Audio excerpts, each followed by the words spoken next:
ভগবান বললেন যারা আমায় ভালোবাসে তাদের সারা জীবনই কষ্ট পেতে হবে।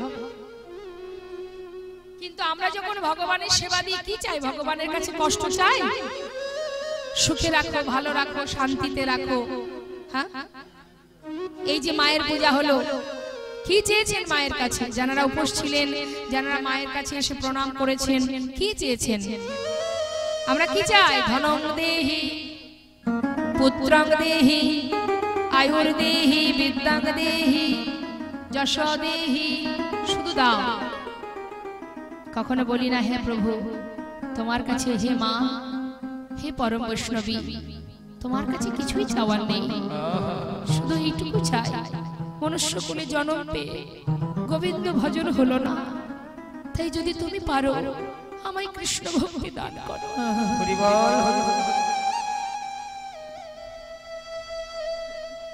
কখনো চাই না আমরা শুধু সুখে রাখো, ভালো রাখো, শান্তিতে রাখো।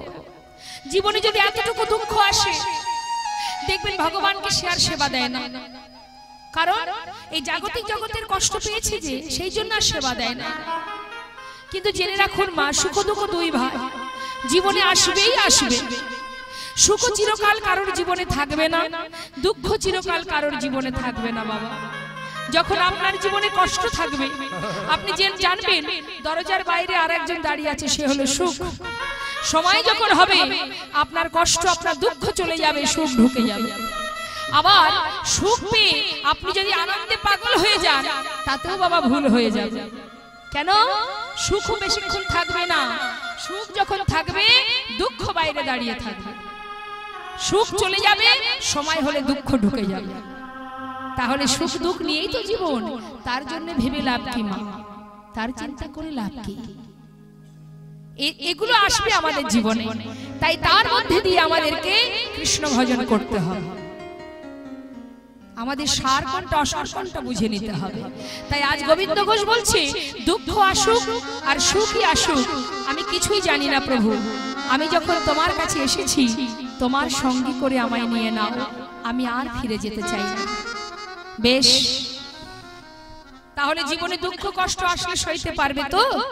তুমি যে কি বলো না প্রভু, তোমার সঙ্গী হয়েছে এটাই যথেষ্ট, আর আমি কিছু জানতে চাই না। এই হলো ভক্তের লক্ষণ মা, যেমনটা রাখবে তুমি রাখবে, আমি কিছু জানতে চাই না। আমি শুধু তোমাকে চাই, তোমার চরণের দাস হতে চাই। হরি বল। এবার কি হলো? ভক্ত করে নিলেন গোবিন্দ, তাহলে আজ থেকে তুমি আমার সঙ্গী। যেই না সঙ্গী করে নিলেন, এবার একটার পর একটা ভক্তকে পরীক্ষা করতে শুরু করলেন গৌর হরি। দেখুন কিভাবে পরীক্ষা করছে। যারা ভগবানকে ভালোবাসে তাদের কিন্তু পরীক্ষা দিতে হয় মা। ভগবান বললেন, যে করে আমার আশ আমি তার করি সর্বনাশ, তথাপিও যে না ছাড়ে আমার পাশ আমি হই তার দাসানুদাস। দাস তখনই হবে হাজার কষ্ট পেয়েও যে জন আমায় ভালোবাসে।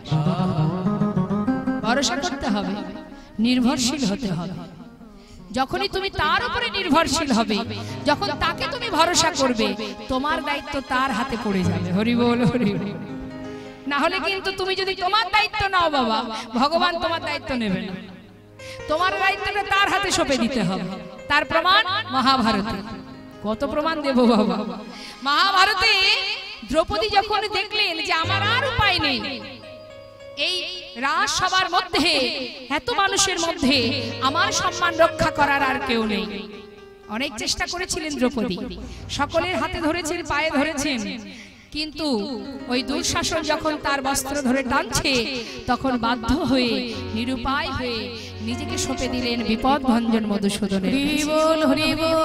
দুহাত তুলে আত্মসমর্পণ করলেন, হে বিপদ ভঞ্জন মধুসূদন, এই জগতে তুমি ছাড়া আমাকে রক্ষা করার আর কেহ নাই, তুমি আমায় রক্ষা করো। সঙ্গে সঙ্গে ভগবান শত শত বস্ত্র তার অঙ্গে ধারণ করিয়েছিলেন।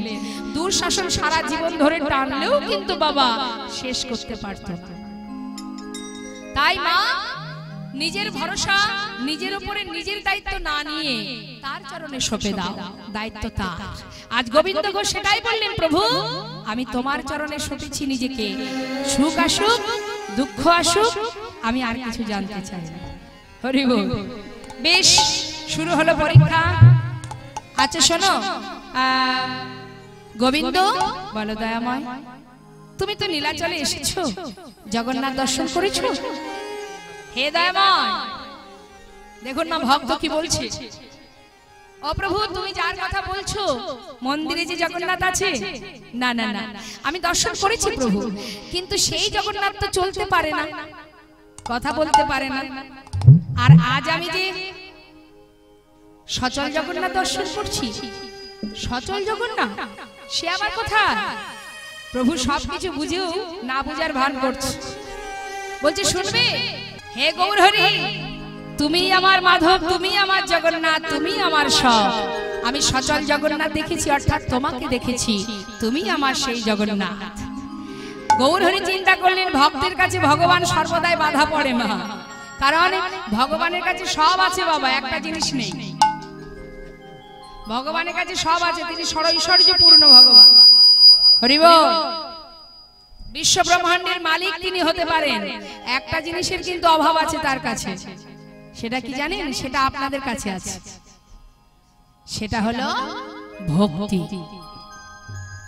যেটা ভগবানের কাছে নেই, আছে ভক্তের কাছে। যেটা দিয়ে ভগবানকে বাধা যায়, কিচ্ছু লাগবে না, মন্ত্রতন্ত্রের দরকার হবে না, যদি তার ভক্তি থাকে। ভক্তির রজ্জু দিয়ে ভগবানকে বাধা যায়। বৃন্দাবনের গোপীগণ, এই যে ব্রজপ্রেম, শ্রেষ্ঠ প্রেম। কেন বললেন শ্রেষ্ঠ প্রেম? ব্রজপ্রেম এই জন্য শ্রেষ্ঠ, বৃন্দাবনের ব্রজবাসীরা তারা কিন্তু গোবিন্দকে কোনো মন্ত্রতন্ত্র দিয়ে পূজা করত না, ভালোবাসতো না। কিভাবে ভালোবাসতো? নিজের জন ভেবে, ঘরের ছেলে ভেবে, বন্ধু ভেবে, সখা ভেবে, এমন ভাবে ভালোবাসতেন সখীরা। যখন গোবিন্দ চলে যাচ্ছেন মথুরায়, সখীরা বলছে, হে গোবিন্দ, এই যে শ্যামনগর, তুমি ইহজগতে, এই বাইরের জগতের সকলকে ত্যাগ করে চলে যাচ্ছ, আমাদের হাত ছাড়িয়ে চলে যাচ্ছ। হাত ছেড়ে তুমি জোর করে চলে যেতে পারবে, কিন্তু তোমাকে যে আমরা এই হৃদয়ে বসিয়ে রেখেছি, যাও দেখি, হাত ছেড়ে চলে যেতে পারো, এই হৃদয় থেকে চলে যাও দেখি তোমার কেমন ক্ষমতা। আমাদের অন্তর থেকে তো তুমি যেতে পারবে না। তুমি যেখানে থাকবে থাকো, যা করবে করো, কিন্তু এখানে যে তুমি বসে আছো, কত ক্ষমতা আছে তোমার, আমাদের এখান থেকে তুমি বেরিয়ে যাও দেখি কেমন পারো। এই হচ্ছে ভালোবাসা, এই হচ্ছে শুদ্ধ প্রেম, ব্রজপ্রেম। ঠিক এইভাবেই ভালোবাসতেন বৃন্দাবনের সমস্ত ব্রজবাসী। তা আজ দেখুন মা, সখা ভক্তগণকে সঙ্গে করে নিয়ে গৌর হরি আমার গোবিন্দ ঘোষকে নিয়ে ওই নীলাচল থেকে চললেন এবার বৃন্দাবনের পথে। তা বলছে, চলো গোবিন্দ, আর দেরি কেন, চলো আজই আমরা যাত্রা করব, কিছুদিনের জন্য একটু বৃন্দাবন থেকে ঘুরে আসি। এই বলে নীলাচল থেকে যখন সবাইকে নিয়ে যাত্রা করেছে মা, তা যাবার সময় গৌর হরি বলছে, শোনো ভক্ত, সবাই আমার সঙ্গে কৃষ্ণ নাম করো। যেই বলেছে কৃষ্ণ নাম করো, গৌর হরির কথা শুনে ভক্তরা বলছে, ও প্রভু, কৃষ্ণ নাম আমরা করব না, তুমি করো, তুমি করো কৃষ্ণ নাম, আমরা করব না। আমরা কি করব জানো? কি করব মা আমরা? বলুন তো আমাদের ভগবানকে, মানে আপনাদের ভগবানকে,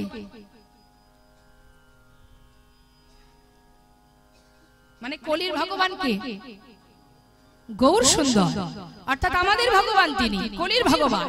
তাহলে আসুন আমরা তার নাম করব। তো গৌর হরি যাচ্ছে কৃষ্ণ বলতে বলতে, আর ভক্তরা যাচ্ছে পিছনে পিছনে গৌর বলতে বলতে। হ্যাঁ, সবাই মিলে বলবো, হাত তুলুন। তুলেছেন? যারা একেবারে মায়ের চরণে পৌঁছে গেছেন, ওই যে দেখতে পাচ্ছি সিঁড়িতে বসে আছেন, একটু হাতটা তুলবেন, ভাববেন না যে মায়ের চরণে পৌঁছে গেছি যখন আর হাত তোলার দরকার নেই।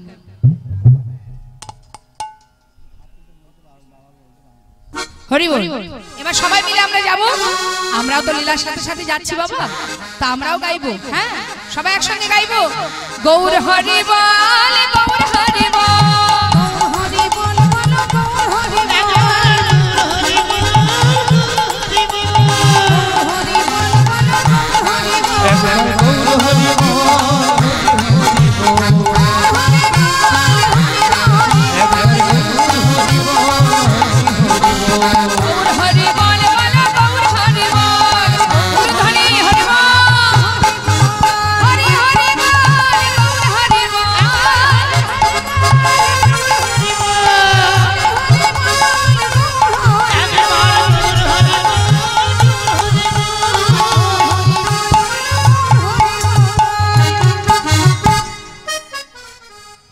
তাহলে গৌরহরি যাচ্ছেন কৃষ্ণ বলতে বলতে, আর ভক্তরা পিছনে যাচ্ছে গৌর বলতে বলতে। যেতে যেতে হলো কি বাবা, এক পা দুপা করে গৌরহরি ভক্তদের ফেলে অনেক দূরে এগিয়ে গেছে। আর যেই না এগিয়ে গেছে চিন্তা করছে সর্বনাশ, প্রভু যদি আগে আগে চলে যায়, আমরা তো রাস্তা চিনি না, পথ ভুলে যাব। চিৎকার করে ডাকছে গৌরহরি, ও প্রভু। যেই না ডাক দিয়েছে গৌরহরি সঙ্গে সঙ্গে দাঁড়িয়ে পড়েছে। ডাকছো কেন, একটু দাঁড়াও না। তাহলে মা গৌরহরিকে যেই বলেছে দাঁড়াও, গৌরহরি দাঁড়িয়ে পড়েছে। কাদের জন্য দাঁড়িয়েছে বলুন তো? ভক্তের জন্য। তাহলে এখান থেকে আমাদের বুঝতে হবে যে ভগবান কিন্তু ভক্তের জন্য অপেক্ষা করে, যদি কেউ সত্যি ভক্ত হতে পারে। তা যেই না ভক্তরা সবাই কাছে এসেছে, গৌরহরি জিজ্ঞাসা করছে, গোবিন্দ সব কিছু ত্যাগ করে আমার সঙ্গে আজ আমার সাথে চলেছ তীর্থে, সঙ্গী হয়েছ তুমি আমার। তা তুমি সবকিছু ত্যাগ করে আমার সঙ্গী হয়েছ, তোমার মনে আর কোনো বাসনা টাসনা নেই তো? করজোড়ে বলছে, প্রভু বাসনা কার থাকে না বলো? সবার যেমন বাসনা থাকে আমারও আছে। হরি বল। বাসনা সত্যি সকলের আছে, কি গো মা, আছে না বাসনা? ভগবান যদি আপনাদের কাছে এসে বলে, বলো ভক্ত তোমার মনে কি বাসনা, কি চাইবে?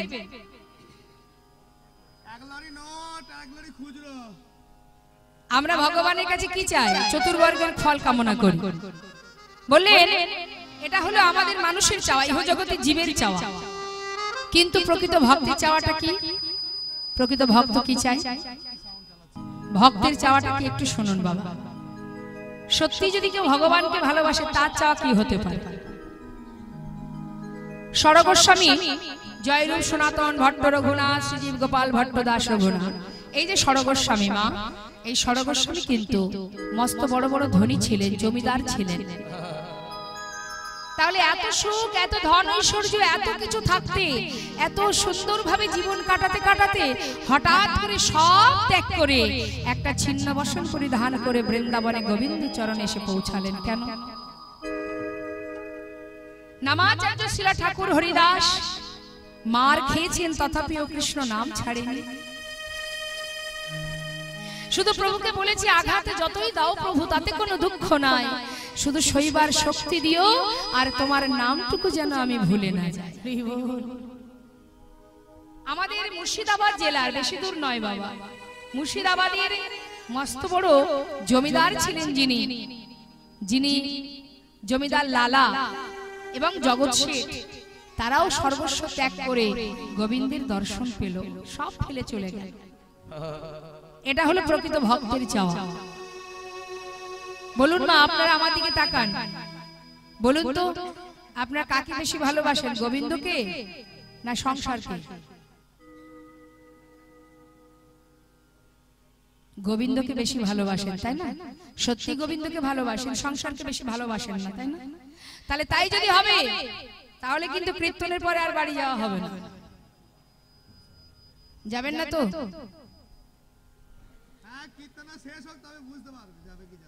মনে মনে তাই ভাবছি যে কীর্তনটা আগে শেষ হোক, তারপর দেখো কোথায় যায়। যারা প্রকৃত ভগবানকে ভালোবাসে তারা সংসারে নেই বাবা, সংসার ছেড়ে চলে গেছে বৃন্দাবনে, তারা থাকতে পারেনি সংসারে, অর্থাৎ সংসারকে তারা ভালোবাসে না। যারা ভালোবাসে ভগবানকে তারা গোবিন্দের কাছে বৃন্দাবনে পৌঁছে গেছে, আর যারা সংসার ভালোবাসে তারা সংসারে আছে। তাই যতই বলি গোবিন্দকে ভালোবাসি না, আমরা সংসারকে বেশি ভালোবাসি, তাই গৌর হরি বল। তাই আজ দেখুন মহাভারতে এত কষ্ট, এত দুঃখ অতিক্রম করবার পর হস্তিনাপুরের রাজা হলেন কে? ধর্মরাজ যুধিষ্ঠির।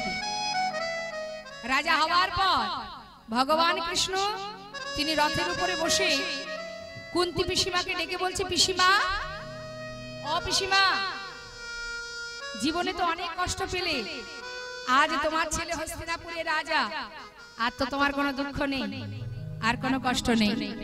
তাই পিসিমা, আস্তে আস্তে কথা হচ্ছে, আস্তে আস্তে। বলছে পিসিমা সমস্ত কষ্টের অবসান ঘটেছে, তোমার ছেলে এখন হস্তিনাপুরে রাজা, তুমি রাজমাতা হয়েছো। পিসিমা এবার আমাকে বিদায় দাও। হরি বল।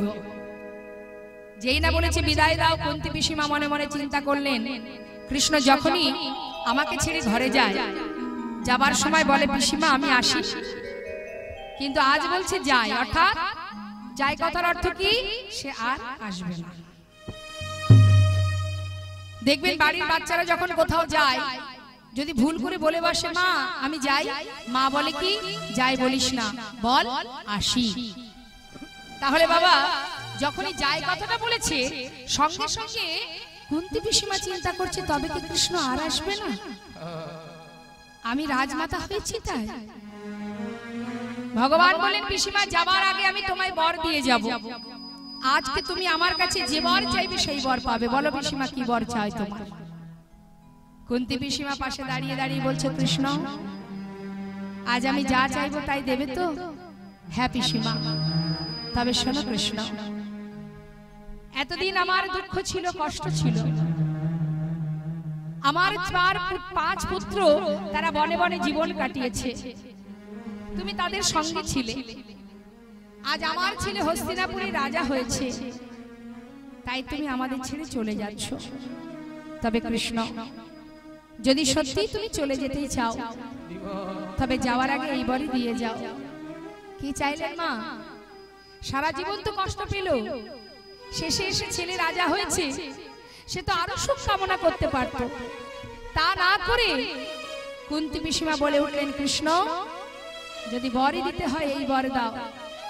এই জগতে যার জীবনে যত দুঃখ আছে, যার জীবনে যত কষ্ট আছে, যন্ত্রণা আছে, বেদনা আছে, সবটুকু তুমি আমায় দিয়ে যাও। জীবনের শেষ নিঃশ্বাস পর্যন্ত যেন আমি কষ্ট পাই, এতটুকু সুখ আমার জীবনে যেন না থাকে, কারণ সুখ পেলে যে চিরতরে কৃষ্ণ হারা হতে হয়। আমি সে সুখ চাই না যে সুখ পেলে কৃষ্ণ হারা হতে হয়। তাই বর যদি দিতে হয় আমাকে দুঃখ কষ্ট দিয়ে যাও কৃষ্ণ। পাশে দাঁড়িয়ে ভীম বলছে মা তুমি আবার দুঃখ চাইছো? সারা জীবন তো কষ্ট পেলাম, আবার কেন দুঃখ চাইছো? তোমার কি স্বাদ মেটেনি? মা বললেন তবে শোন বাবা, এতদিন দুঃখ ছিল বলে তোদের সঙ্গে কৃষ্ণ বন্ধুর মতো ছিল, আজ তোদের দাদা রাজা হয়েছে বলে কৃষ্ণ আমাদের ছেড়ে চলে যাচ্ছে। বল ওই সোনার সিংহাসনে বসে জনমের মতো কৃষ্ণ হারা হওয়া ভালো, নাকি সিংহাসন ত্যাগ করে কৃষ্ণকে কাছে নিয়ে সারা জীবন কাটানো ভালো?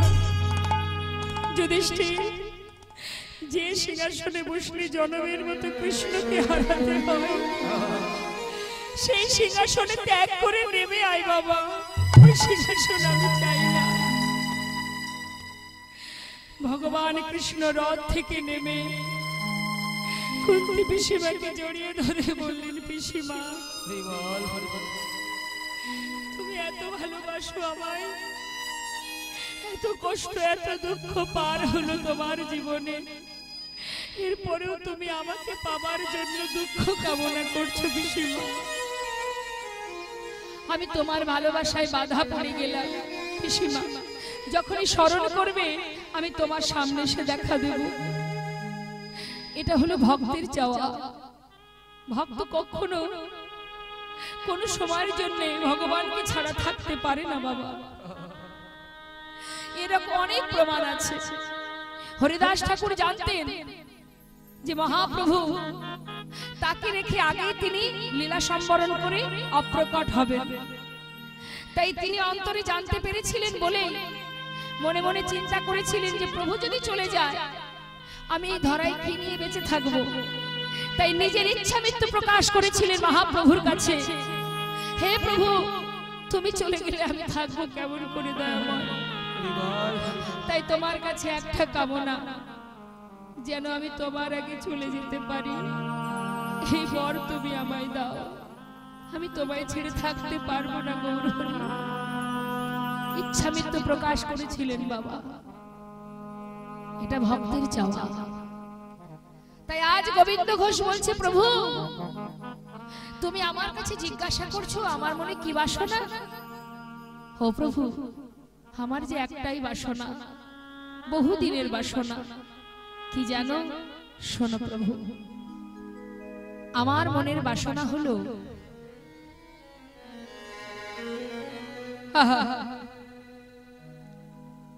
আমি বৃন্দাবনে যাব, যুগল দর্শন পাব। আমার মনেতে ছিল বাসনা,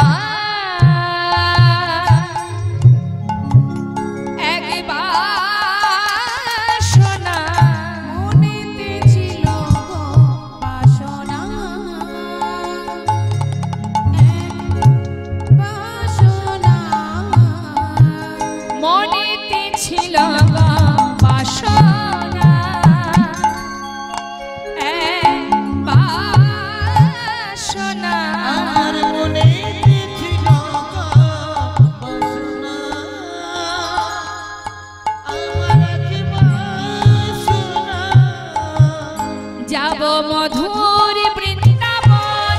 নিতাই গৌর হরি বল, হরি বল।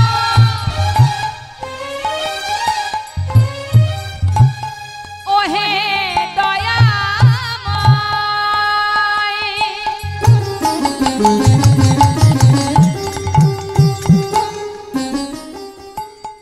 তুমি কি জানো না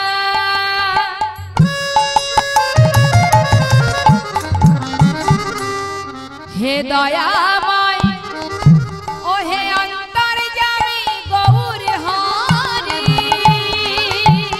আমি চলে যাব গো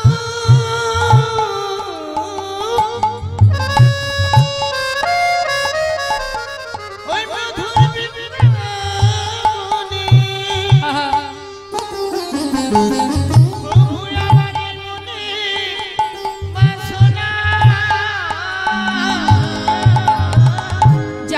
মধুর বৃন্দাবন পাব যুগল দর্শন, যাব মধুর বৃন্দাবন পাব যুগল দর্শন। প্রভু সে বাসনায় আমার পুরিল না।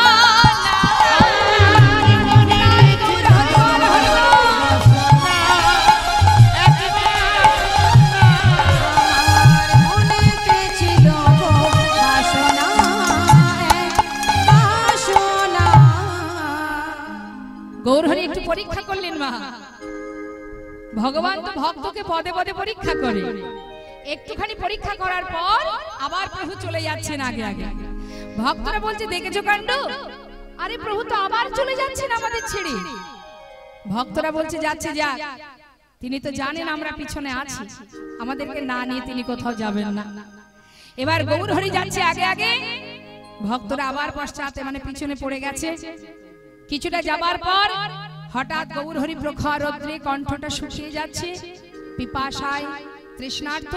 হঠাৎ পথে চলতে চলতে মনে মনে বলছেন গৌরহরি যে কোথাও যদি একটু জল পেতাম তাহলে তৃষ্ণা নিবারণ করতাম। বনের ভিতর দিয়ে যাচ্ছে তো বাবা, এখন পিপাসা পেয়েছে, তাই জলের সন্ধান করছে। হঠাৎ তিনি কি দেখলেন যে এক গোয়ালা কাঁধে করে বাঁক নিয়ে বাঁকের শিখায় ঘোলের ভাণ্ড সাজিয়ে নিয়ে আসছে।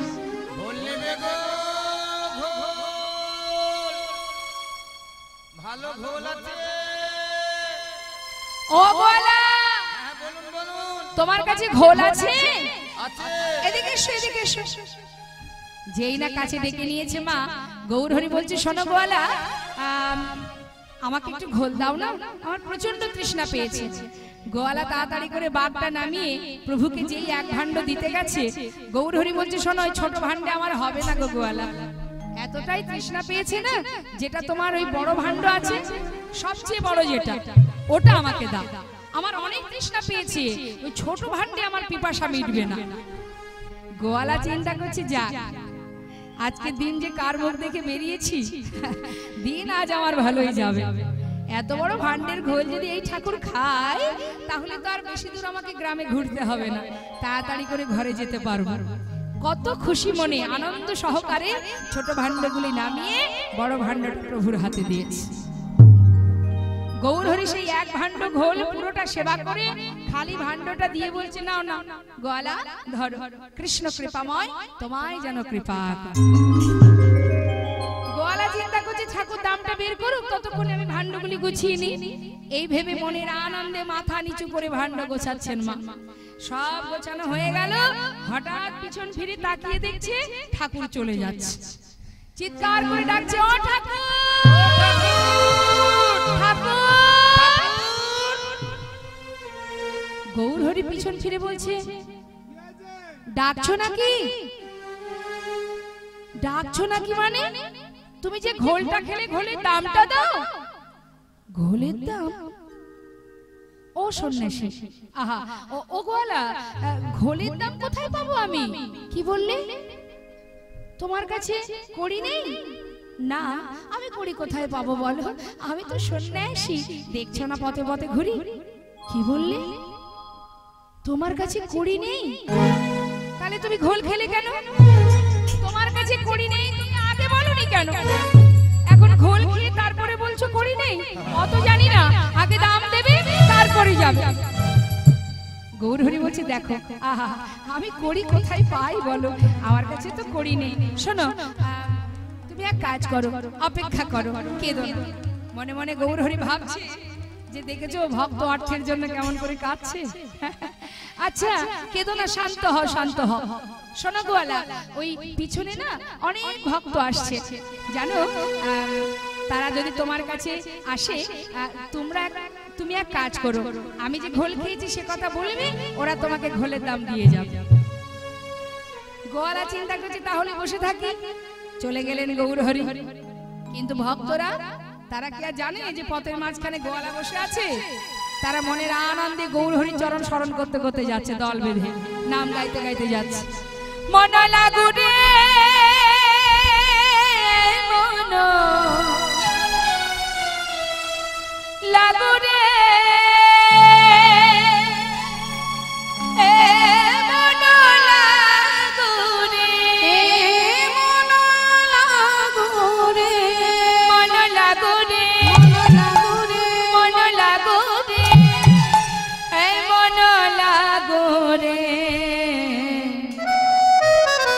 তোহারি চরণে মন বিদায় গৌরহরি হরি হরি তোমারি চরণে মন লাগুরে, তোমারি চরণে মন লাগুরে, মন লাগুরে।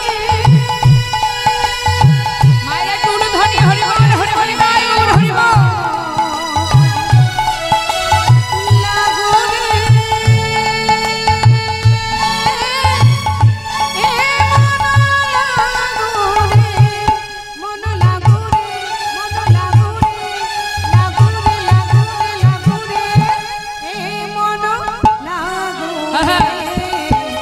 তোমারি চরণে মন লাগুরে, তোহারি চরণে মন লাগুরে, তোমারি চরণে মন লাগুরে। এই বন্ধ করো। কে বললেন কথাটা? ওই যে পথের ধারে বসে আছে গোয়ালা মা। যেই বলেছে বন্ধ করো, ভক্তগণ সবাই মিলে গান বন্ধ করে সকলে চমকে উঠেছে। কে তুমি? আমাদের নামে বাধা দিচ্ছ? কি চাই তোমার? আর কেন এই পথের মাঝখানে বসে আছো? গোয়ালা বলছে, দেখো আমি সেই থেকে বসে আছি, আমাকে ঘোলের দামটা দাও তো দেখি, আমি যাই। ঘোলের দাম? কেন তোমাকে ঘোলের দাম দেবো কেন? শোনো, বলি ওই ঘোল খেয়ে বলে কিনা দাম নাই, তাই তোমরা আমাকে ঘোলের দামটা দাও, আমি এখান থেকে যাই, সেই থেকে বসে আছি। আরে বাবা আগে বলো কে খেয়েছে তোমার ঘোলটা? গোয়ালা বলছে, আমি তাকে চিনি না, আমি চিনি না, নাম জানি না। ও তুমি চেনো না, নামও জানো না? একে অপরকে জিজ্ঞাসা করছে, এই ঘোল খেয়েছো? খাওনি? না হলে কি করে বুঝবো? শুধু শুধু ঘোলের দাম কেন দেবো? আগে বলো কে খেয়েছে। একজন আরেকজনকে ভক্তদের মধ্যে জিজ্ঞাসা করছে, এই ঘোল খেয়েছো? হ্যাঁ, গোয়ালার কাছে খাওনি? 10 টাকার গ্লাস খেয়েছে। আচ্ছা, তুমি খেয়েছো? না না, আমিও খাইনি। কি গো মা, আপনারা ঘোল খেয়েছেন? ঘোল খেয়েছেন? গোয়ালার কাছ থেকে ঘোল খেয়েছেন আপনারা?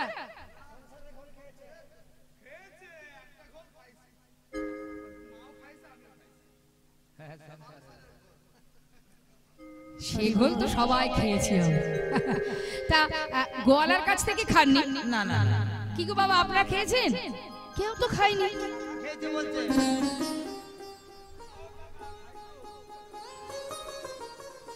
আচ্ছা দেখো কাণ্ড। আরে বাবা, কে খেয়েছে সেটা যদি কেউ না বলতে পারে, তাহলে শুধু শুধু ঘোলের দাম কেউ দেবে? ও গোয়ালা, বলতে যখন পারছো না ঘোলের দাম দিতে পারবো না। গোয়ালা বলছে, দেখো বললাম তো আমি তাকে চিনি না, নামও জানি না। আচ্ছা দাঁড়াও দাঁড়াও দাঁড়াও, দেখতে কেমন বলতে পারবে? একটু বলতে পারবো। বলতে পারবে? আচ্ছা তাই বলো দেখি, দেখতে কেমন, তবু তো চিনতে পারবো। হ্যাঁ, তবে শোনো, গোয়ালা বলছে, জানো এমন মানুষ আমি আগে কখনো দেখিনি, এই আমার প্রথম দেখা গো। তার দেখতে কি রূপ! শোনো, আমার যতটুকু ক্ষমতা আমি ততটুকুই বলবো। হ্যাঁ হ্যাঁ তাই বলো না। শোনো, দেখতে কেমন জানো? নবীনা যৌবনা,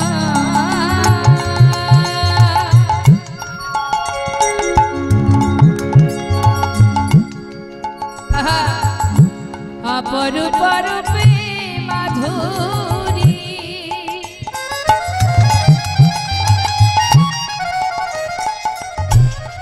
কি বলিব সে রূপের কথা,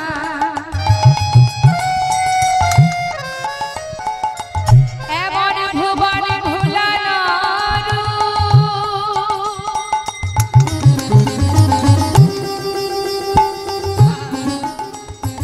আগে কভু দেখি না,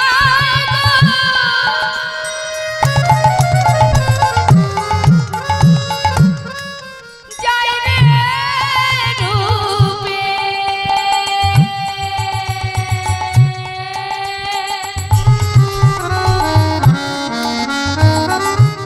যাই রে রূপে বলি হারি, অগো নবীনা যৌবনা, গলিত কাঞ্চনা,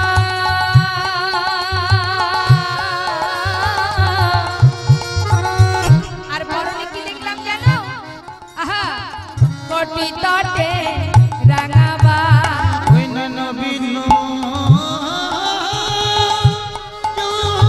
যৌবন,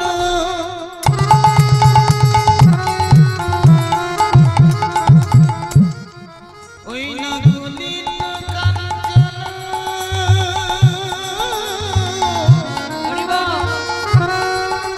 তার কোটি তটি রাঙাবাই রাঙাবাই, মুখে কৃষ্ণ বলিয়া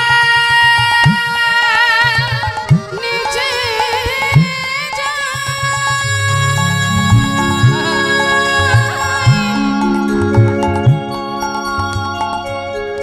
মুখে কৃষ্ণ কৃষ্ণ কৃষ্ণ বলে,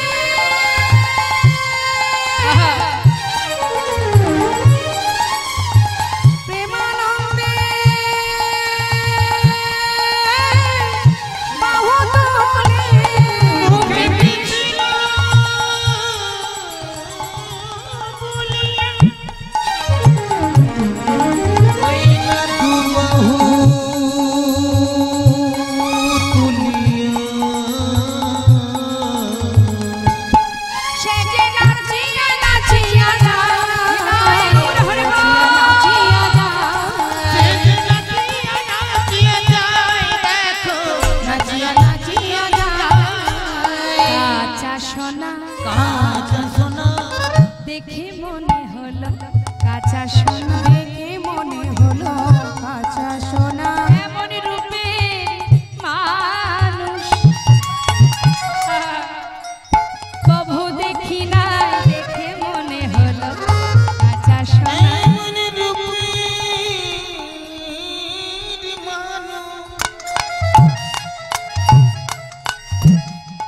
আমরা তবু দেখি নাই, দেখে মনে হলো যেন কাঁচা সোনা।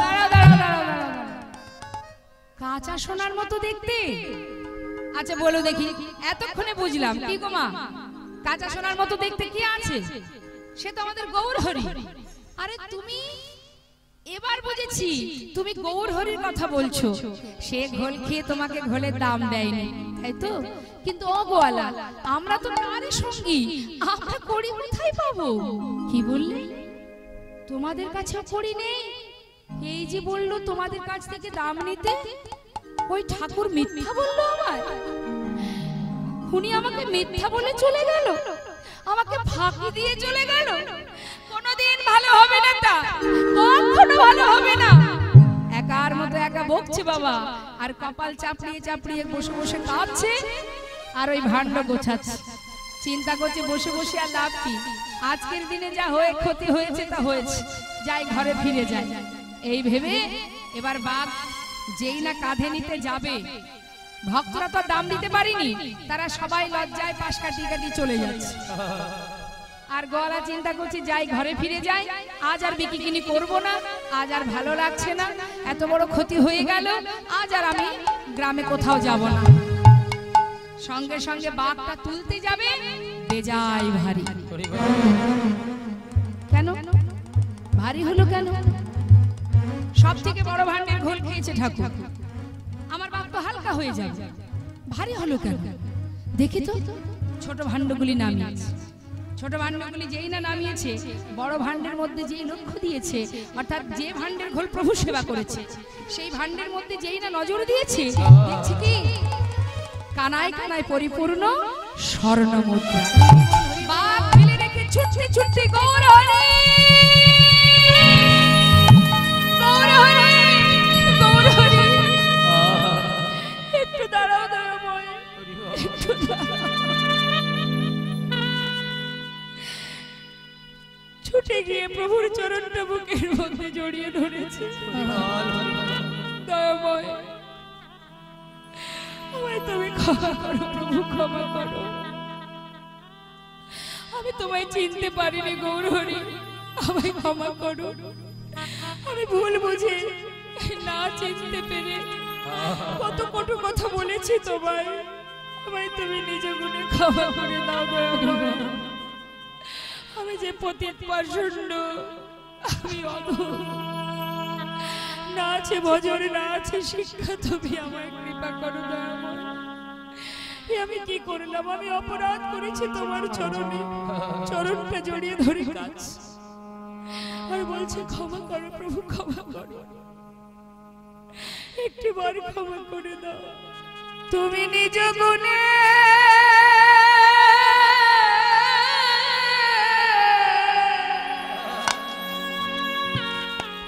আমায় ক্ষমা করো। তুমি একবার নিজ গুণে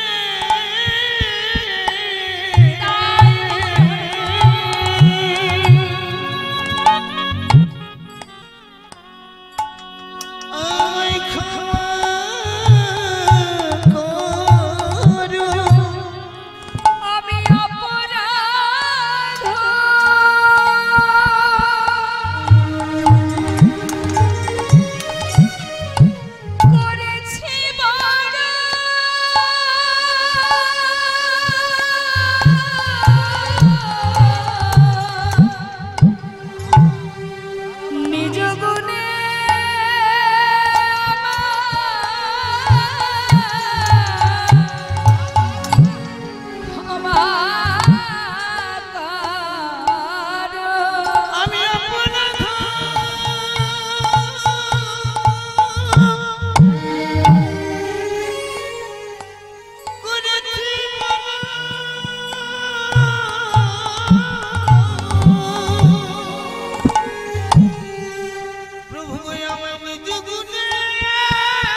শুনেছি তুমি নাকি আমার কি সিন্ধু তবে আমার প্রতি কৃপা হবে না গো। শুনেছি তুমি নাকি প্রভু কৃপা সিন্ধু তবে আমার প্রতি কৃপা হবে না গো। তোমার চরণে আমায় গ্রহণ করো তোমার চরণ ছাড়া করো না গো। আমি অপরাধ করেছি বড়। তোমার চরণ ছাড়া করো না গো। আমি অপরাধ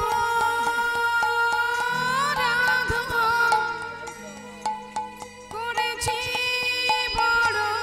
যেন চরণ ছাড়া করো না গো। তুমি নিজ ক্ষমা করো। ওহে আমার দয়াল ঠাকুর আমি অপরাধ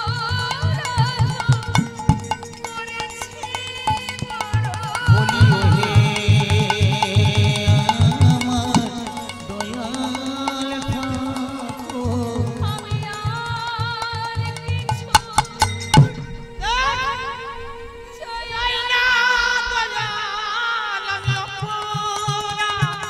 করেছি বড় আর কিছু চাই না প্রভু। তোমার ওই গ্রহণ করো তোমার কাছে আমার এই নিবেদন। তোমার চরণ ছাড়া করো না গো। আমি বড় অপরাধী। তোমার ওই চরণে আমায় গ্রহণ করো তুমি দয়াল ঠাকুর তোমার গ্রহণ করো তুমি নাকি কৃপা সিন্ধু। তোমার ওই চরণে গ্রহণ করো এই জন্মে নয়, জন্মে জন্মে তোমার চরণ ছাড়া করো না গো। এই জন্মে নয়, জন্মে জন্মে তোমার ওই চরণে গ্রহণ করো কাছে আমার এই নিবেদন। তোমার চরণ ছাড়া করো না গো। তুমি নাকি কৃপা সিন্ধু। তোমার ওই চরণে গ্রহণ করো আমি বড় অপরাধী। তোমার ওই চরণে গ্রহণ করো নাকি দয়াল হরি। তোমার ওই চরণে গ্রহণ করো নাকি কৃপা সিন্ধু। তোমার ওই চরণে গ্রহণ করো।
হরি বল।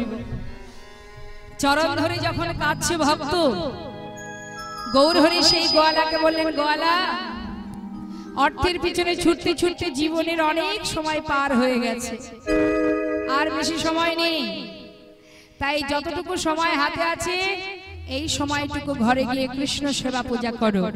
যাও গোয়ালা। গোয়ালাকে আশীর্বাদ দিয়ে বিদায় দিলেন মা। এবার একবার ভেবে দেখুন আমাদের কথা বাবা, অর্থের পিছনে ছুটতে ছুটতে আমাদেরও গোনা দিন ফুরিয়ে যাচ্ছে, পশ্চিম দিকে আয়ুরবি ঢলে পড়ছে, কিন্তু মাগো সময় চলে গেলে আর পাওয়া যায় না। সময় করিয়া পথটি ধরিয়া যেবা চলে দ্রুত গতি, সময়ের শেষে অনাশেষে যেন চলে যায় আপন বাসতে। শ্রীমতী রাধারানী একদিন সখীদের বলেছিল, সখী রে আমার বধূর কাছে যদি যেতে চাস সময় থাকতে যাস, সময় ছাড়া যদি তার কাছে যাস অসময়ে গেলে কিন্তু দেখা পাবি না। নিতাই গৌর হরি বল। তাই যা করতে হয় সময় থাকতে। বলুন তো মা, আপনাদের এদিকে সেটা আছে কিনা জানি না, মাখন মাখন তুলতে গেলে কখন তুলতে হয়? সকালবেলা, তাই না? এই যে শীতের সময় আসছে দেখবেন ভোরবেলা উঠে যদি কেউ মাখন তোলে সুন্দর মাখন উঠবে, তাই না? তাহলে বাবা আমরা জানি সকাল সকাল মাখন তুলতে হয়। তাহলে মহাজন বললেন, তুলবি যদি ছানা মাখন সকাল সকাল তোল। শিশুকালে কৃষ্ণ ভজন, বৃদ্ধতে ভজনেতে বাধাই গণ্ডগোল। সময় গেলে আর পাওয়া যাবে না, সময় থাকতে সবকিছু ভুলে গিয়ে ইহ জগতের সব ত্যাগ করে কৃষ্ণ ভজনে রত হতে হবে সময় থাকতে। একবার সবাই মিলে হাত তুলুন তো দেখি। হরি বল হরি বল, নিতাই গৌর হরি বল। ছল ছল নয়নে হাসি মাখা বদনে, আনন্দ কাননে একবার ভ্রময় নিবা, একবার হরি বল হরি বল।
কিছুই থাকবে না আর আমার, সব পড়ে যাবে। কি পড়বে?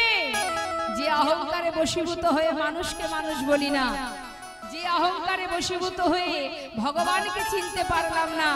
মহাজন বললেন, পুড়িতেছে মানুষের কত অহংকার। হরি বল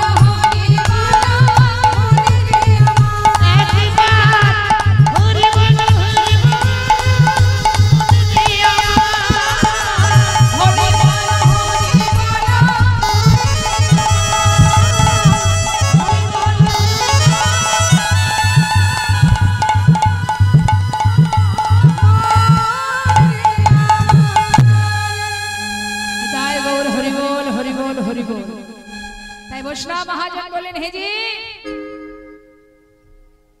সময় থাকতে ভজন করো, সময় গেলে আর পাবে না। আজ দেখুন গোবিন্দ ঘোষকে পরীক্ষা করতে করতে প্রভু আমার এসে পৌঁছালেন কোথায়? সর্ব জায়গা ঘুরতে ঘুরতে এসে পৌঁছালেন নানা গ্রামে ঘুরি গড়া আইলা পূর্বস্থলে, নানা গ্রামে ঘুরি গড়া আইলা পূর্বস্থলে।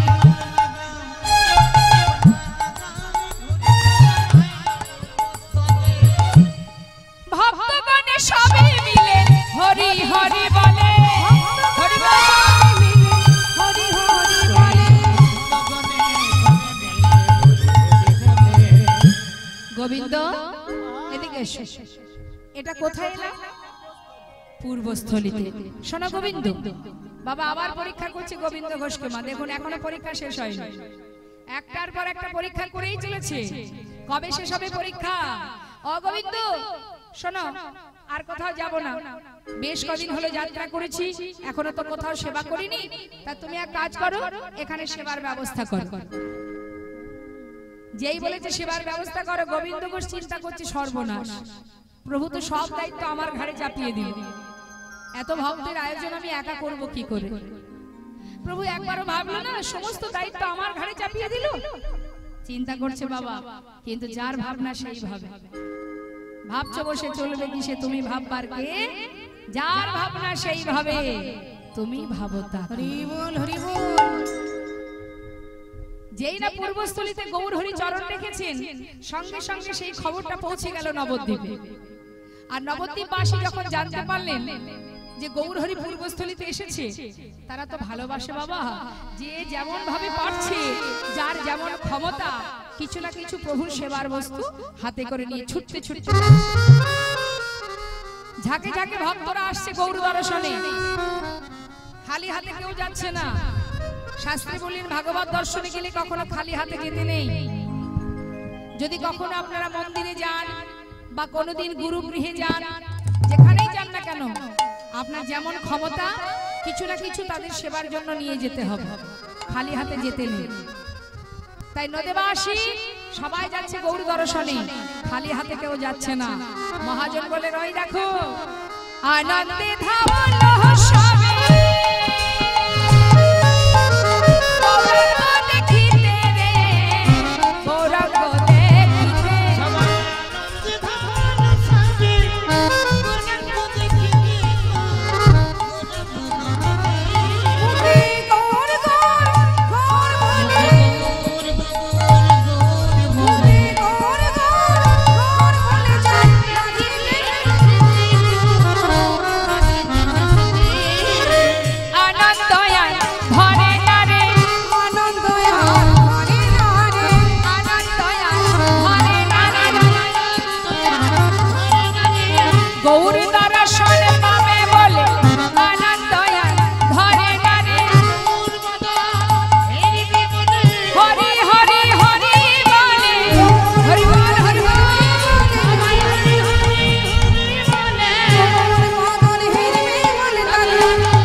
মনের আনন্দে সমস্ত ভক্তগণ যখন পূর্বস্থলিতে এলেন, সবার হাত থেকে সেবার বস্তু নিয়ে তাড়াতাড়ি করে রন্ধন করে প্রভুর সেবা দিলেন।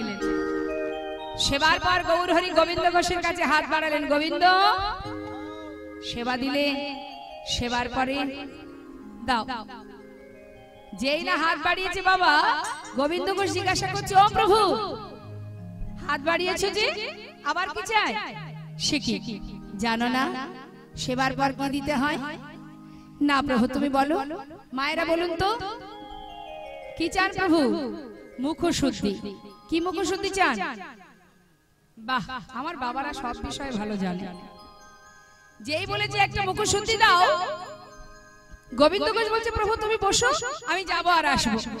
এই বলে প্রভুকে বসিয়ে রেখে এবার চললেন মুখশুদ্ধি ভিক্ষা করতে।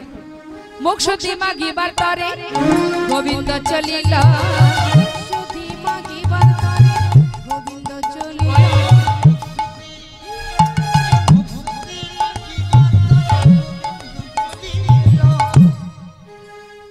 দাঁড়ে দাঁড়ে গিয়ে ভিক্ষা করলেন বাবা।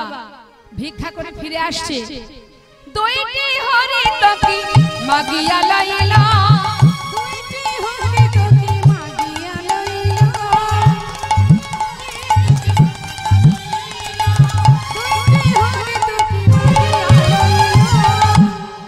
দুটো হরি তোকে ভিক্ষা করেছে মা।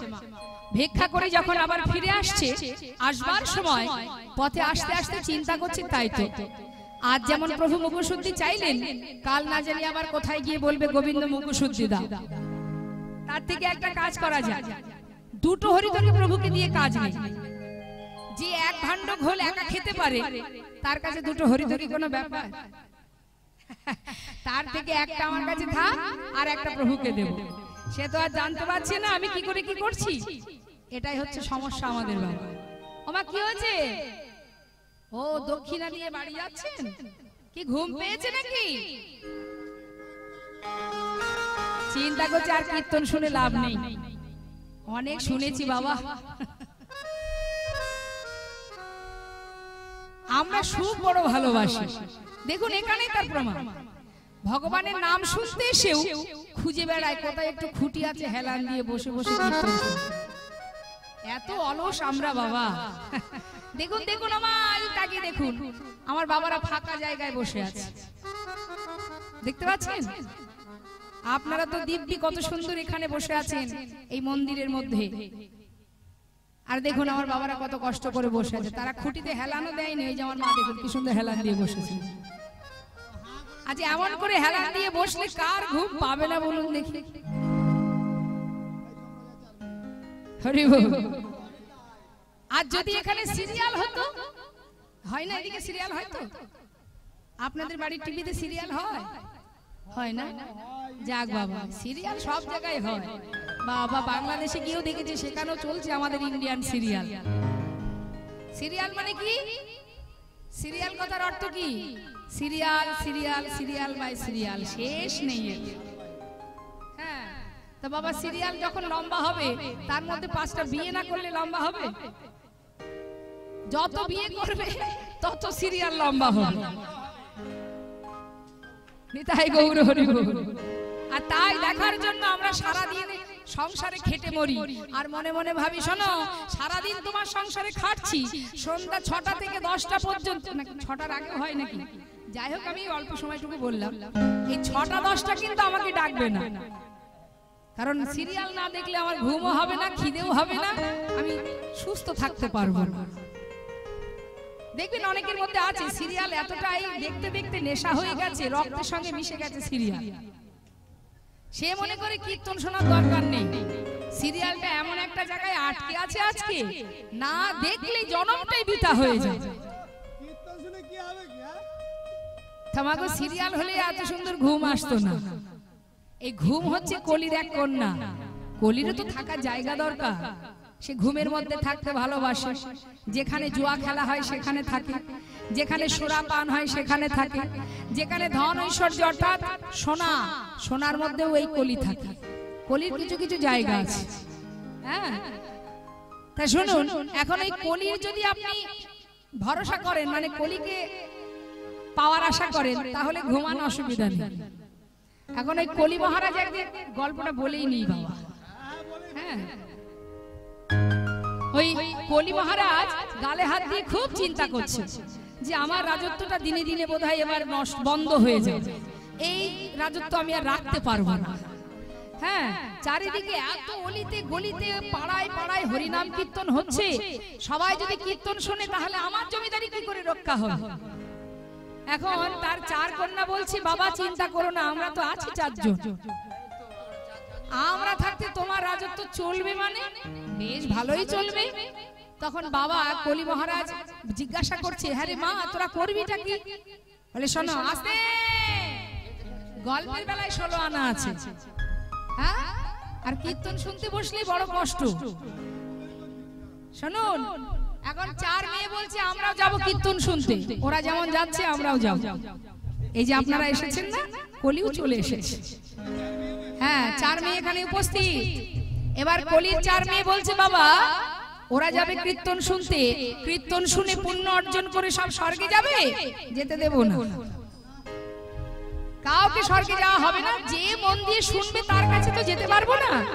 আর যার দেখবো বাড়ির চিন্তা, ওই যে ঘুমানোর চিন্তা, ওই যে যেতে দিন, একটু সরে যান, রাস্তাটা দিন বাড়ির দিকে। বলছে চার মেয়ে বলছে যাকে দেখবো একটু অন্য মন হয়েছে, এদিক ওদিকে মন, এ চিন্তা সে চিন্তা করছে। বড় মেয়ে বলছে সবার আগে গিয়ে আমি তার ঘাড়ে চেপে বসবো। বলবো নামগুলো বলে দিই। বড় মেয়ের নাম হচ্ছে ঝিমঝিমানি,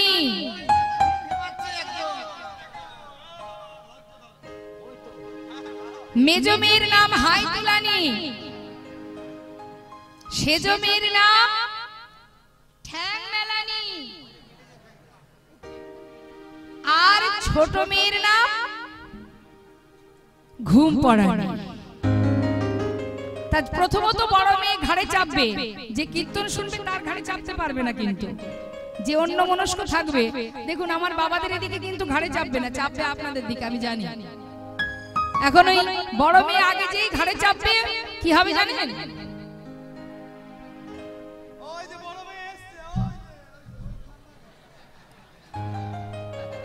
এখন মেজো মেয়ে বলছে আয় দিদি, তুই যেই ঘাড়ে চাপবে তার পরপরই আমি তার ঘাড়ে চেপে বসবো।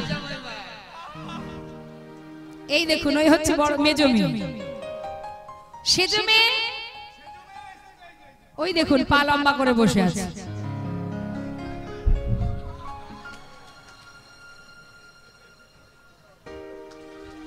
তার মানে 3 নম্বর মেয়ে চলে এসেছে, ছোট মেয়ে ঘুম পড়ানি। যেই দেখবেন ঘুম আসবে, হ্যাঁ, আর কিন্তু সে কীর্তন শুনবে না। 4 নম্বর মানে ছোট কন্যা, ছোট কন্যা ঘাড়ে চাপলেই সে বাড়ির দিকে চলে যাবে। নিতাই গৌর হরি বল, হরি বল। কোন বাড়ি যাবে? যেটা আমাদের বাসা, সেখানে যাবে। হ্যাঁ, যে বাসাটা আমরা করেছি না, আমরা অহংকার করে বলি না এটা আমার বাড়ি, ওটা তোমার বাড়ি নয়, ওটা থাকবার বাসা। ওখানে বাস করছো তুমি, এই দেহটাও একটা বাসা। অর্থাৎ এর মালিক হচ্ছেন গোবিন্দ, আর এই ভাড়া বাড়িতে বাস করছি আমি। আমি মানে আত্মা, সেটাই হলো আমি। যত সময় নিঃশ্বাস প্রশ্বাস চলবে তত সময় এই বাড়িটাই তুমি থাকতে পারবে। যখন গোবিন্দ চাইবে তোমাকে ঘাড় ধাক্কা দিয়ে এখান থেকে বের করে দেবে। নিতাই গৌর হরি। কি বাবা, ইহ জগতের ভাড়া বাড়িতে বাস করলে মালিক যদি বলে শোনো ঘর ছেড়ে দাও, হয়তো ভাড়াটিয়ারা বলে আমি 2 মাস পরে অমুক তারিখে আপনার ঘর ছেড়ে দেব। তার একটা নির্দিষ্ট তারিখ থাকে, সময় থাকে। কিন্তু এই যে দেহ ঘর, এর মধ্যে যে আমি বাস করছি, মানে এই দেখুন আপনাদের সামনে আমি দাঁড়িয়ে কথা বলছি, কেন বলছি? এর মধ্যে আত্মা অর্থাৎ আমি আছি, তাই এই দেহের মধ্যে। যেদিন তিনি চাইবেন সময়ও দেখবে না, রাতও দেখবে না, দিনও দেখবে না, তার যখন মনে হবে সে এই দেহ ঘর থেকে আমাকে ধাক্কা দিয়ে বের করে দেবে। নিতাই গৌর হরি বল। তাহলে এই জগতে আমার বলতে কিছুই নেই বাবা। তাই বাসায় যাওয়ার চিন্তা করে লাভ নেই, আমাদের আসল বাড়ি যাওয়ার চিন্তাটা একটু করতে হবে। নিতাই গৌর হরি বল, হরি বল। আজ গোবিন্দ ঘোষকে দেখে ভাবুন, ওই হরিতকে, 2টো হরিতকে ভিক্ষা করে যখন প্রভুকে সেবা দেবেন বলে আসছেন, একটা হরিতকে নিজের কাছে রেখে দিলেন। অপরাধটা এখানেই বাবা। আমরা জানতেও অপরাধ করি, না জানতেও অপরাধ করি। অপরাধের অন্ত নেই আমাদের। ভাবছেন না জেনে কোনো অপরাধ করলে সাজা হবে না, ভুল। আপনি জেনে শুনে করলেও সাজা পাবেন, না জেনেও যদি কোনো ভুল করে থাকেন তার সাজা আপনি পাবেন। তার প্রমাণ বৃন্দাবনে সখাগণ কালীদাহের বিষ জল পান করেছিল, তারা তো জানতো না। তাহলে পারতো কিনা বাবা? বিষের ক্রিয়া দেখা দিল কেন? ছেড়ে দিতে পারতো তো, দেখতে পাইনি, ছেড়ে দাও। ভুল করে যদি আপনি আগুনে হাত দেন, না দেখে যদি আগুনে হাত দেন, আগুন ছাড়বে আপনার? ছাড়বে না, আগুনে পড়তেই হবে, তাই না মা? তাই না জেনে যদি কোনো পাপ করি তাতেও কিন্তু আমাদের সাজা পেতে হয়। গোবিন্দ ঘোষ মনে মনে চিন্তা করলেন, প্রভু তো জানতে পারছে না, একটা রেখে দেবো, একটা প্রভুকে দেব, তাহলে কাল আর আমাকে বেশি দূর হাঁটাহাঁটি করতে হবে না। এই যে অন্যায়, এই যে অপরাধটা করে ফেললো বাবা, এর জন্য মহাপ্রভু গোবিন্দ ঘোষকে ত্যাগ করেছিলেন না। দেখুন কি করলেন, দেখুন একটা হরিণকে নিজের কাছে বেঁধে রাখলেন আর একটা নিয়ে প্রভুর হাতে দিলেন। প্রভু কিন্তু কোনো কথা বললেন না, সবই জানেন, কিচ্ছু বললেন না। কিছু সময় পর ভক্তদের নিয়ে যাত্রা করলেন। চলো ভক্ত, আর দেরি কেন, চলো যাত্রা করি। চললেন। পর দিবসেতে প্রভু অগ্রদ্বীপে আইলা, অগ্রদ্বীপে আইলা।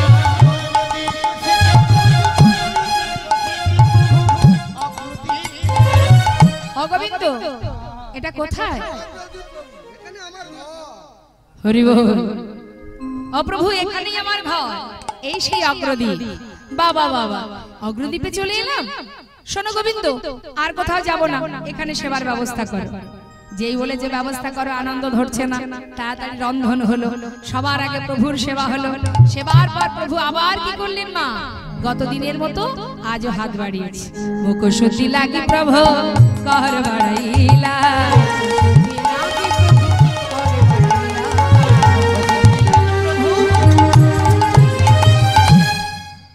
কই গো গোবিন্দ, মুখশুদ্ধি দাও না মরে, মুখশুদ্ধি দাও না মরে, মুখশুদ্ধি দাও না মরে, ভজনের অবশেষে মুখশুদ্ধি দাও না মরে, ভজনের অবশেষে মুখশুদ্ধি দাও না মরে, মুখশুদ্ধি লাগি প্রভু। যেই না হাত বাড়িয়েছি গোবিন্দ ঘোষ আনন্দে আর একেবারে গদগদ। আমি জানতাম তুমি চাইবে, এক্ষুনি দিচ্ছি প্রভু, দাঁড়া। তাড়াতাড়ি করে যেটা নিজের কাছে সঞ্চয় করে রেখেছিল বাহির করে দিচ্ছেন। এই না প্রভু ধর। গৌর হরি বলেন, দাঁড়াও গোবিন্দ, এত তাড়াতাড়ি মুখশুদ্ধি কোথায় পেলে তুমি? কাল তো তোমার দিতে বিলম্ব হয়েছিল, কিন্তু আজ এত তাড়াতাড়ি কোথা থেকে পেলে? ও দয়াময়, আমি তো জানি তুমি আর চাইবে, তাই কাল দুটো হরিতকে আমি ভিক্ষা করে একটা আমার কাছে রেখেছিলাম, একটা তোমাকে দিয়েছিলাম। চমৎকার গোবিন্দ, চমৎকার। সন্ন্যাসীর নহে কভু সঞ্চয় বাসনা। তুমি সঞ্চয় করেছো গোবিন্দ, এ তুমি কি করলে? প্রভু, আমি ভুল করেছি প্রভু, আমি বুঝতে পারিনি।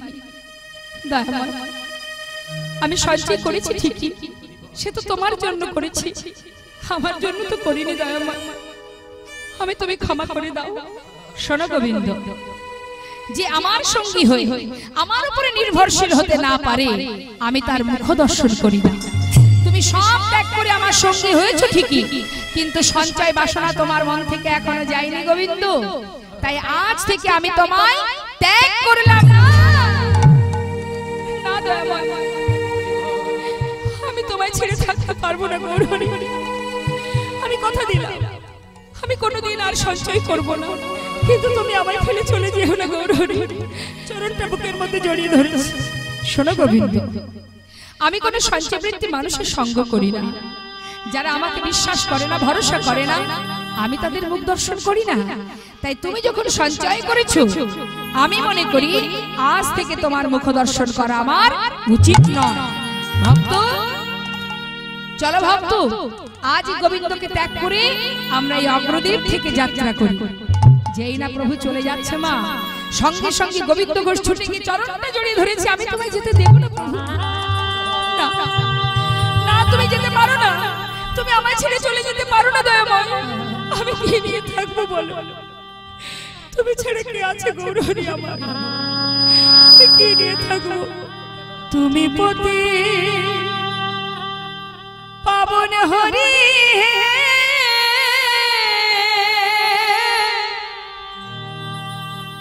তুমি যেও না চলে, কৃপা করে দয়াল হরি রাখো চরণে।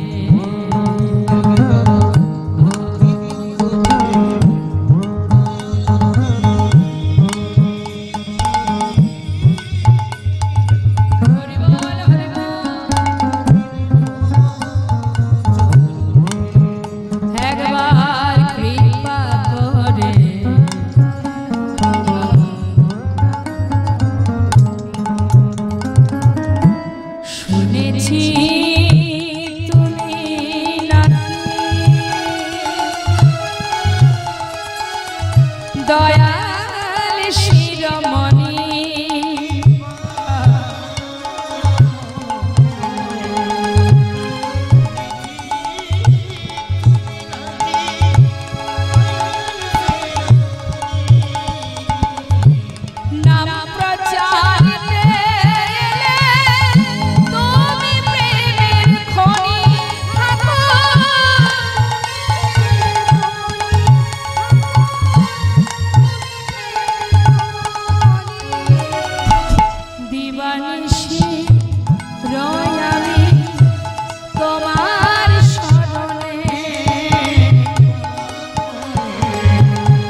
কথা শুনে যাও।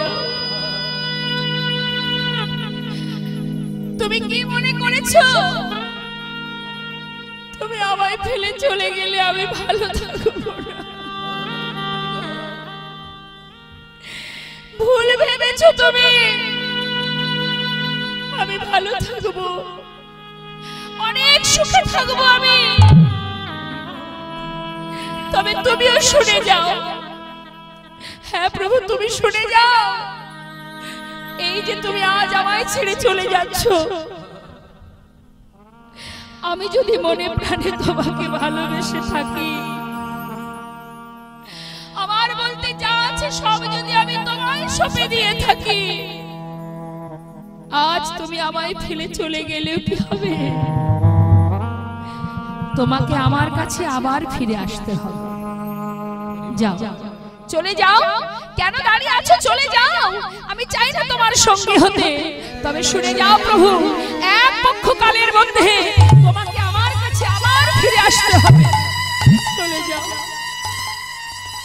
আমি চাই না তোমার সঙ্গী হতে। তুমি চলে যাও,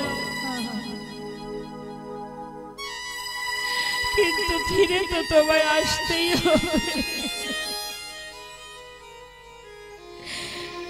ধুলাই গড়াগড়ি দিয়ে কাজ।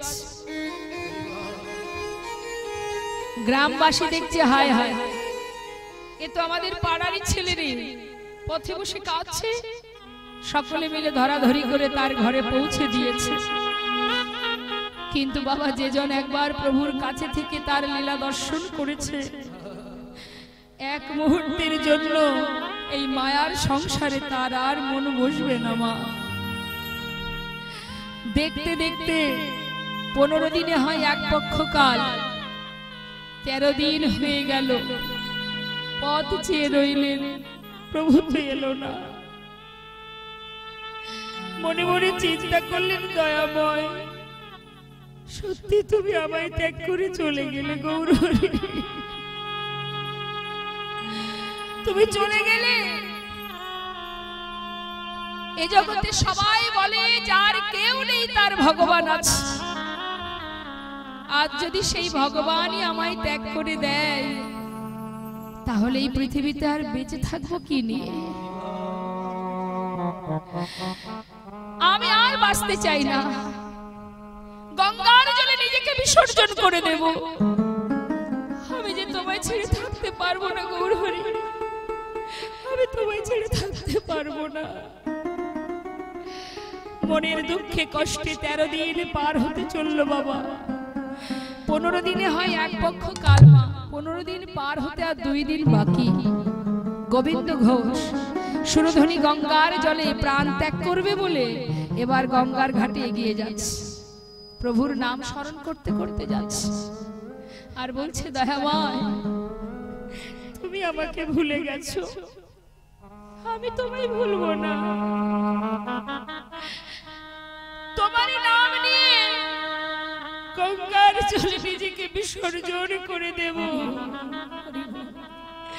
কেউ জানুক বা না জানুক, তুমি তো জানবে যে তুমি আমায় ভুলে গেছো, কিন্তু আমি তোমায় ভুলিনি।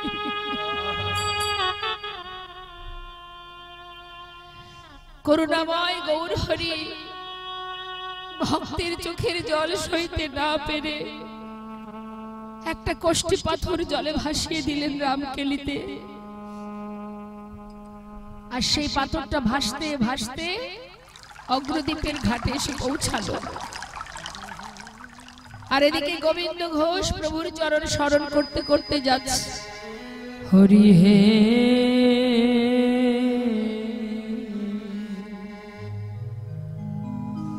বলো আমার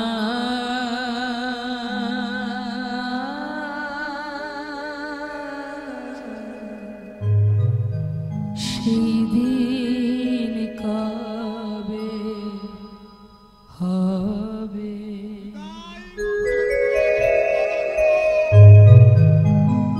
তোমার আশার আশে প্রভু গয়াছি বসে।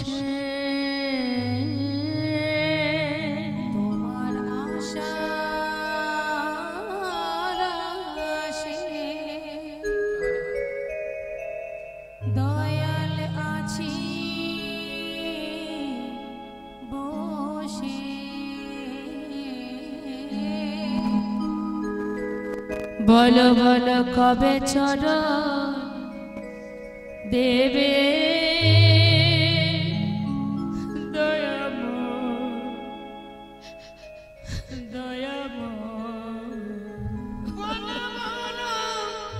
সেদিন কবে বা হবে সেদিন কবে বা হবে ভবের মাঝে আসা যাওয়া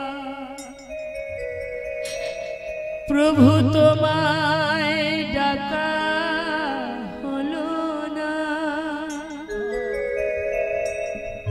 যা বলবো বলে এসেছিলাম আমাদের বলা এই ভবের মাঝে আসা যাওয়া তোমায় ডাকা হলো না আমরা যা বলবো বলে এসেছিলাম আমাদের বলা হলো না তুমি পারে করতে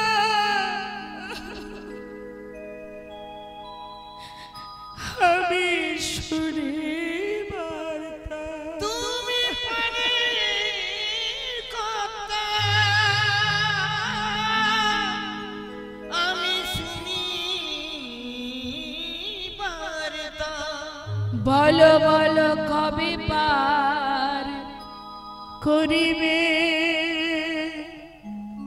প্রভু গো। বলো বলো নিতাই গৌর হরি বল হরি বল হরি বল। সেদিন কবে বা হবে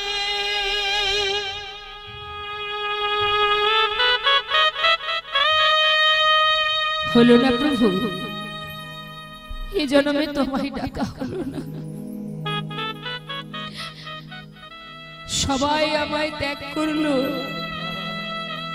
আজ তুমি আমায় ছেড়ে চলে গেলে দয়াময় আবার যদি জন্ম পাই তোমার কাছে নিবেদন গৌর হরি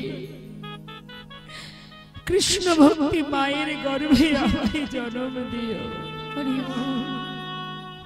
এক পা দুপা করে যাচ্ছে গঙ্গার জলে কিন্তু বাবা ওই যে পাথরটা ভাসছিল যেই না জলের ভিতরে এগিয়ে যাচ্ছে পাথরটা এসে তার গায়ে এসে লাগছে যতবার সরিয়ে দিচ্ছে ততবার ভাসতে ভাসতে অঙ্গে এসে লাগছে বারবার গায়ে লাগছে দেখে সেটাকে হাতে করে নিয়ে তীরে উঠে আবর্জনার মধ্যে ছুঁড়ে ফেলে সঙ্গে সঙ্গে দৈববাণী গোবিন্দ তুমি ঘরে ফিরে যাও নিজেকে বিসর্জন করো না ঘরে ফিরে যাও গোবিন্দ কে তুমি আমি দেখতে পাচ্ছি না কেন তুমি আমার সামনে এসো ঘরে ফিরে যাও গোবিন্দ ঘরে ফিরে যাও আর মরা হলো না ভক্তের কি মৃত্যু হয় বাবা হ্যাঁ ভক্তের কখনো মৃত্যু হয় না নিয়ে চলে গেল পুনরায় ঘরে যেই না ঘরে ফিরে গেল 13 দিন চলে গেল এলো 14 দিন 14 দিন যখন হলো স্বয়ং প্রভু আমার আবার ভক্তগণকে নিয়ে গোবিন্দ ঘোষকে দেখা দেবার জন্য ফিরে এলেন অগ্রদীপ হরি বল অগ্রদীপে ফিরে এসে গোবিন্দ ঘোষের ঘরের সামনে দাঁড়িয়ে ডাকছে গোবিন্দ ও গোবিন্দ কে দরজা খোলো ছুটে এসে গোবিন্দ ঘোষ যেই না দরজা খুলেছে প্রভুকে সামনে দেখে দুটি চরণ বুকের মধ্যে জড়িয়ে ধরে চিৎকার করে গৌর হরি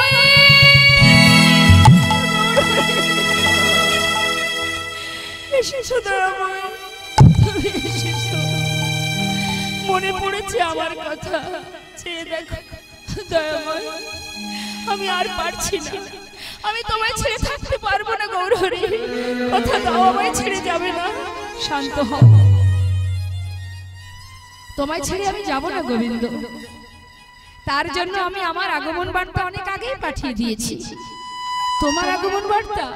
হ্যাঁ। ও গোবিন্দ, গঙ্গার জলে ডুবে মরতে গিয়েছিলে? হ্যাঁ প্রভু। সেখানে কিছু পেয়েছিলে?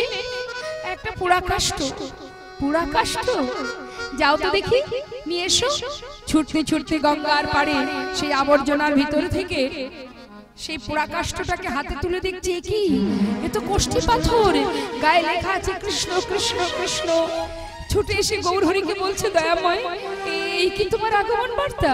হ্যাঁ গোবিন্দ, এটা দিয়ে একটা বিগ্রহ তৈরি হবে, আর সেই বিগ্রহ তোমার ঘরে স্থাপন করব আমি, প্রাণ প্রতিষ্ঠা করে নাম দেব আমি। এক ভাস্করে সে সুন্দর করে বিগ্রহ তৈরি করে তার নাম দিলেন গোপীনাথ। প্রভু বললেন, শোনো গোবিন্দ, এই বিগ্রহের নাম গোপীনাথ, আর আজ থেকে তুমি এই গোপীনাথের সেবা দেবে, তবে সঞ্চয় করে কিছু রাখবে না। প্রতিদিন ভিক্ষা করে যা পাবে পুরোটাই সেবায় দিয়ে দেবে, কেমন? আর আরো একটা কথা বলি, শোনো, এই যে গোপীনাথ বিগ্রহ আর আমি দুটো দেহ কিন্তু একই দেহ, তাই তোমার ঘরে আমি রইলাম, আর এবার আমাকে বিদায় দাও। শোনো, আমাতে আর গোপীনাথে একই অঙ্গ হয়, গোপীনাথের সেবা দেবে আমি পাইব নিশ্চয়।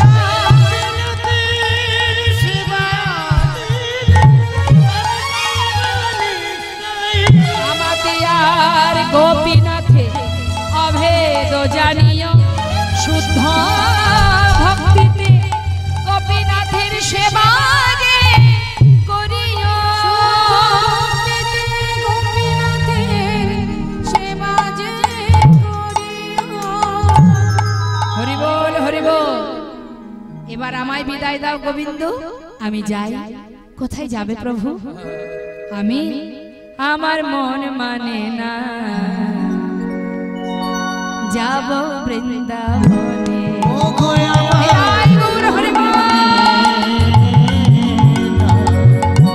আমি যাব বৃন্দাবনে, মন মানে না, যাব বৃন্দাবনে। দুটি নয়ন ভরে, দুটি নয়ন ভরে হেরব সদা,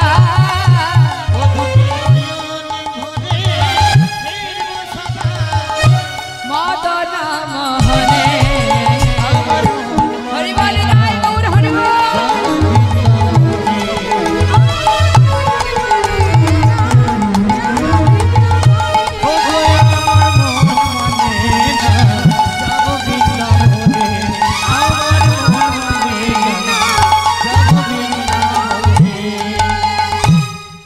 চলে গেলেন আমার গৌরহরি। প্রতিদিন গোবিন্দ ঘোষ ভিক্ষা করে, তবে যাওয়ার আগে প্রভু বলে গেলেন, গোবিন্দ শোনো, তোমার কিন্তু একা একা ঘরে ভালো লাগবে না, তাই আমি তোমায় বলে যাচ্ছি একটা বিবাহ করো। সংসার দিচ্ছে বাবা, এটাও একটা পরীক্ষা ভগবানের। বললেন তুমি সংসারে বিবাহ করে দুইজনে গোপীনাথের সেবা দেবে। তাই বা যেই না প্রভু চলে গেলেন, প্রতিদিন ভিক্ষা করে দিনে 4 বার করে সেবা দিতেন প্রভুকে। 1 বছর যেতে না যেতে এক সুকন্যার সন্ধান পেয়ে তার সাথে গোবিন্দ ঘোষের বিবাহ হলো। বিবাহের পর থেকে ভগবানের সেবা একবার কমে 4 বারের জায়গায় 3 বার হয়ে গেল। 1 বছর যেতে না যেতে একটি পুত্র সন্তান হলো, আর যেদিন সন্তান ঘরে এলো সেদিন থেকে ভগবানের সেবা আরো একবার কমে গেল। সংসার হচ্ছে তো বাবা, আস্তে আস্তে বড় হচ্ছে, সেই সংসারের পিছনে সময় দিতে গিয়ে ভগবানের সময়টা কমে যাচ্ছে। তাই এটা কি শুধু গোবিন্দ ঘোষের ক্ষেত্রেই হয়? এটা তো আমাদেরও হয়। কি মা, কি হয় না? সারাদিন কি ভগবানের মন্দিরে বসে থাকেন?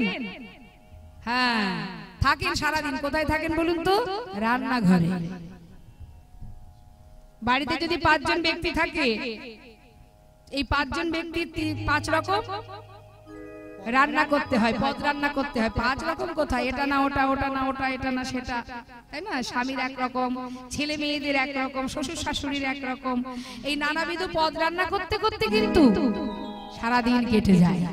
ভগবানের সেবার বেলায় ওই দুটো নকুলদানা বরাদ্দ 24 ঘন্টায়। এদিকে পাওয়া যায় না, নকুলদানা পাওয়া যায়? তামাগো, তাই ভগবান যেমন দেন আবার তেমন কেড়েও নেন।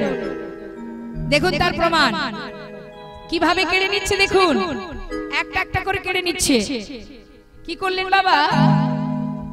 প্রভু মনে মনে চিন্তা করলেন, ভক্ত মায়ার বাঁধনে এমন ভাবে আবদ্ধ হচ্ছে, দিনে দিনে আমায় ভুলে যাচ্ছে।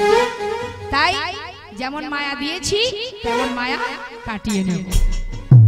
প্রথমে কাটাচ্ছে কি? তার স্ত্রীকে।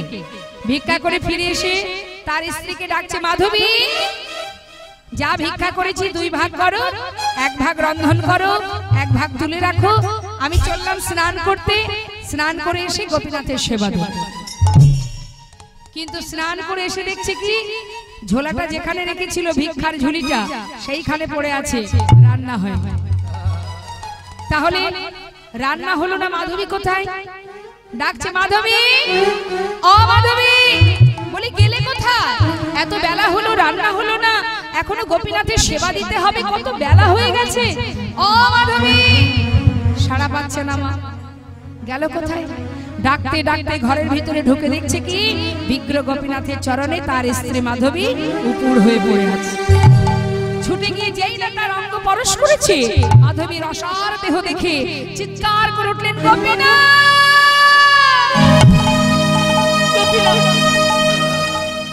তুমি কি করলে গোপীনাথ? তুমি আমার স্ত্রীকে কেন কেড়ে নিলে? কি অপরাধ করেছি? আমার মাধবী কি অপরাধ করেছে? তুমি আমার মাধবীকে কেন কেড়ে নিলে গোপীনাথ? দেখবেন বাবা, এরকম আমরাও বলি, ঠিক এইভাবে আমরাও বলি। আমাদের জীবনে যদি কোনো কষ্ট আসে, আমরাও ভগবানকে বলি, কেন করলে তুমি? কি অপরাধ করেছি আমি? বলি না? সবাই মিলে পাড়াপড়শি এসে মাথায় হাত দিয়ে বললেন, গোবিন্দ কেঁদো না, যে পাঠিয়েছিল সেই তো নিয়েছে, যার দেহ সেই নিয়েছে। তোমার হলে তোমায় ছেড়ে সে যেতে পারতো না, সে তোমার নয়। তাই তুমি শুধু শুধু কেঁদো না, শান্ত হও। গোবিন্দ ঘোষকে সান্ত্বনা দিয়ে পাড়াপড়শি চলে গেলেন। নিজে হাতে তার স্ত্রী শেষকৃত্য করে ছোট্ট সন্তানকে নিয়ে তার দিন কেটে যায়। ছেলের নাম রেখেছে ভগবানের নামে। ভগবানের নাম কি? গোপীনাথ। আবার সন্তানেরও নাম রেখেছে গোপীনাথ। এটা হচ্ছে বিগ্রহ গোপীনাথ, আর এ হলো আমার পুত্র গোপীনাথ। আমি 2 পুত্রের পিতা।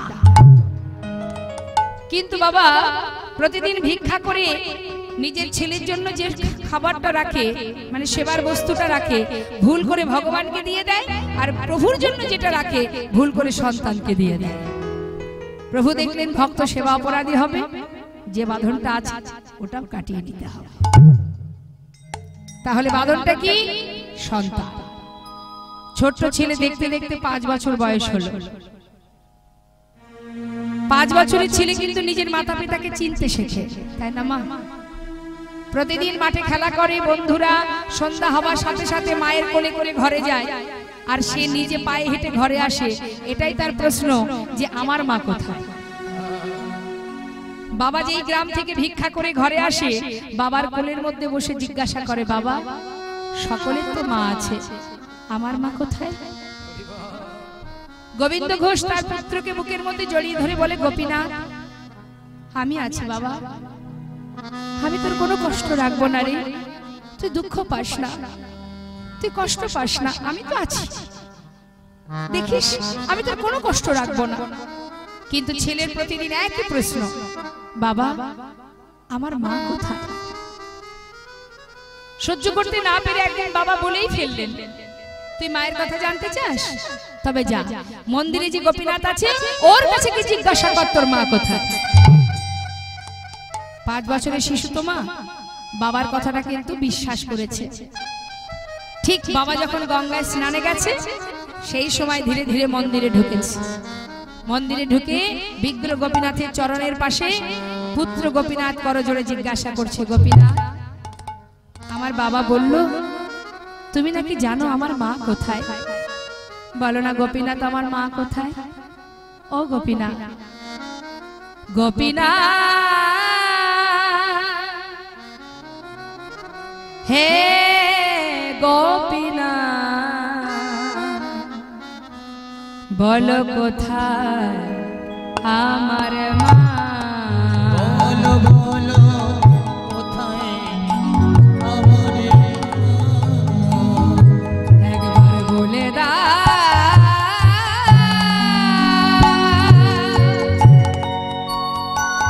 হে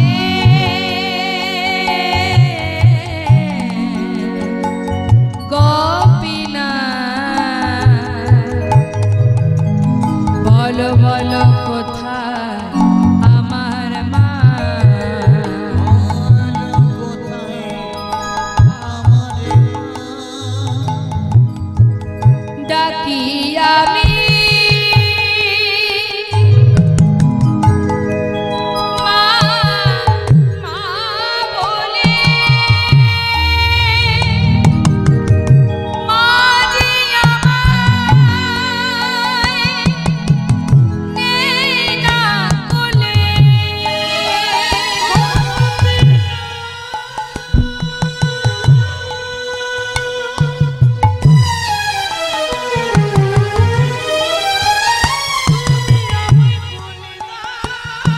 হরি বল হরি বল।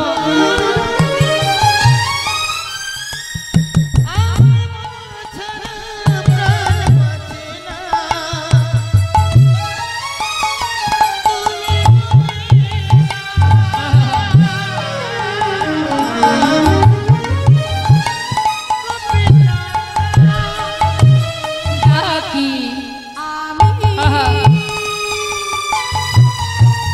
মামা বলে মাঝে আমার নেই না কোলে। হারিয়ে গেছে মা যে আমার, হারিয়ে গেছে মাঝে আমার। হারিয়ে গেছে মা যে আমার। হারিয়ে গেছে মাঝে আমার। খুঁজে পেলাম না। বলো বলো কোথায় নিতাই গৌর হরি বল হরি বল।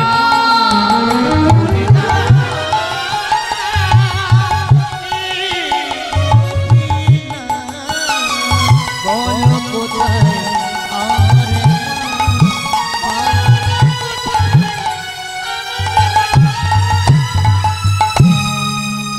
ভগবানের চরণ ধরে কাঁদছে পুত্র, আর বাবা গঙ্গায় স্নান করে ঘরে এসে নিজের সন্তানকে ডাকছে, গোপীনাথ ও গোপীনাথ কোথায় গেলি তুই? আয় বাবা আমার কোলে আয়, কত সময় আমি তোকে দেখিনি। ও গোপীনাথ, সব মাতা পিতাই তার সন্তানকে ভালোবাসে। ডাকতে ডাকতে ঘরের মধ্যে ঢুকে দেখছে যে বিগ্রহ গোপীনাথের চরণে তার পুত্র গোপীনাথ মা মা বলে কাঁদছে। ছুটে গিয়ে সন্তানকে বুকের মধ্যে জড়িয়ে ধরেছে। কাঁদিস না বাবা, কাঁদিস না। ও কোনোদিন বলবে না তোর মা কোথায়। আমি তো বলছি আমি তোর মা, আমি তোর বাবা, তুই কাঁদিস না। ওরে আমাকে মা বলে ডাক, আমাকে বাবা বলে ডাক। বাবা সন্তানকে সান্ত্বনা দিতে দিতে হঠাৎ সন্তানের মুখের দিকে যেই না লক্ষ্য দিয়েছে, দেখছে তার পুত্রের বদন থেকে ঝলকে ঝলকে রুধির ঝরছে। চিৎকার করে উঠেছে, গোপীনাথ!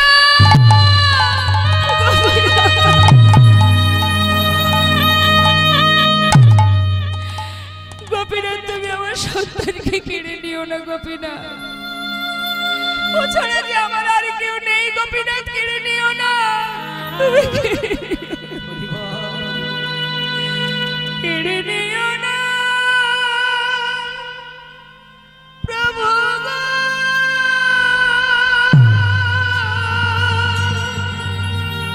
তুমি কেড়ে নিও না, তুমি যে ব্যথারি আমার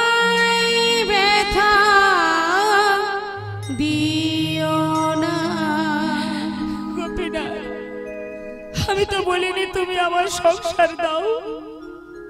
আমি তো তোমার কাছে কিচ্ছু চাইনি, তুমি তো নিজেই আমায় দিয়েছিলে, তবে বলো দিয়ে কেন কেড়ে নিলে?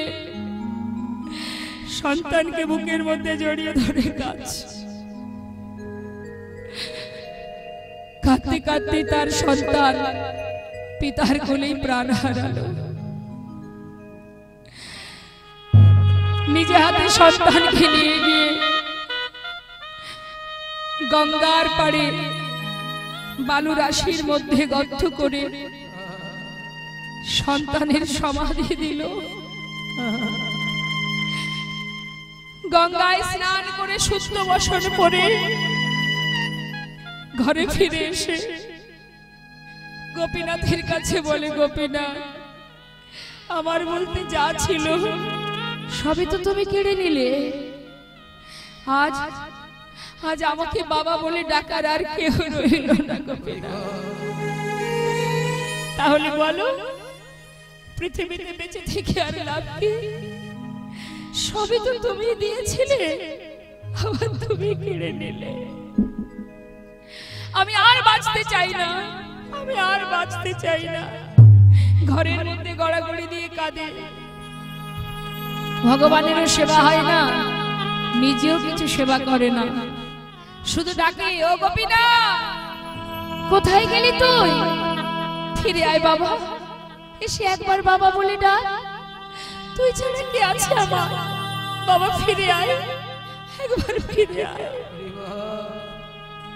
দেখতে দেখতে 4 দিন হলো মা, ভগবানের সেবা হয় না।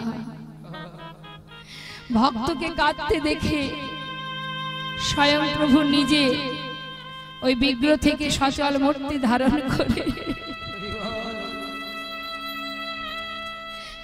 পুত্র সেজে এক পা দু পা করে ঘরে এসে ডাকছে,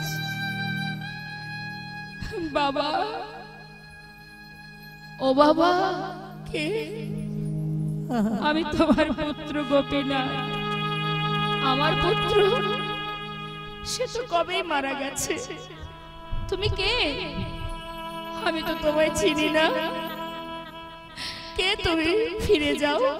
কেন আমায় বাবা বলে ডাকছো? আমি তো আর কারোর বাবা নই। বাবা, মনে করে দেখো, একদিন তুমি নিজেই বলেছিলে তুমি 2 পুত্রের পিতা। কারোর যদি 2টো সন্তানের মধ্যে একটি মারা যায়, তবে কি সেই সন্তানকে মা বাবা না খাইয়ে রাখে? আজ তো 4 দিন হলো বাবা, তুমিও কিছু খাওনি, আমাকেও কিছু খেতে দাওনি। আমি যে আর পারছি না বাবা, কিছু খেতে দাও। ও, তুমি এসেছো আমার কাছে,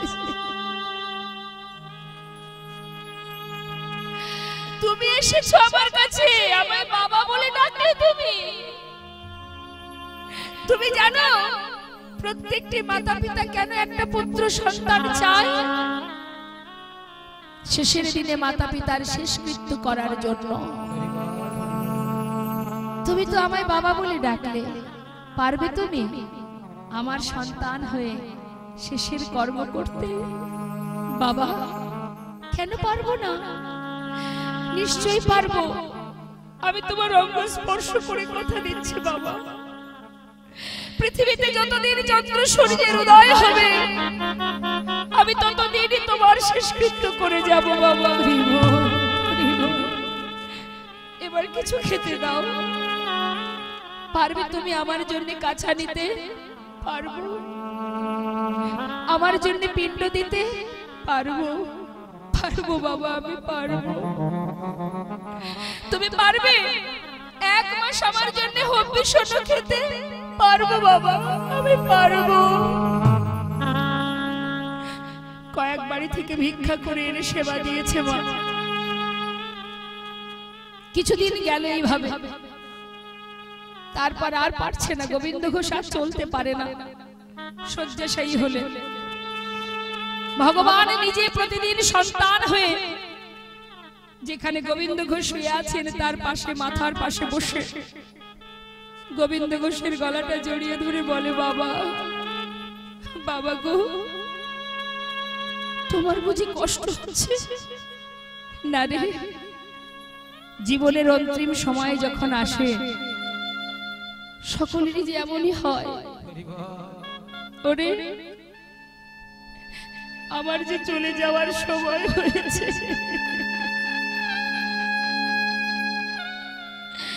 এবার আমায় বিদায় দে বাবা, আমাকে যেতে হবে।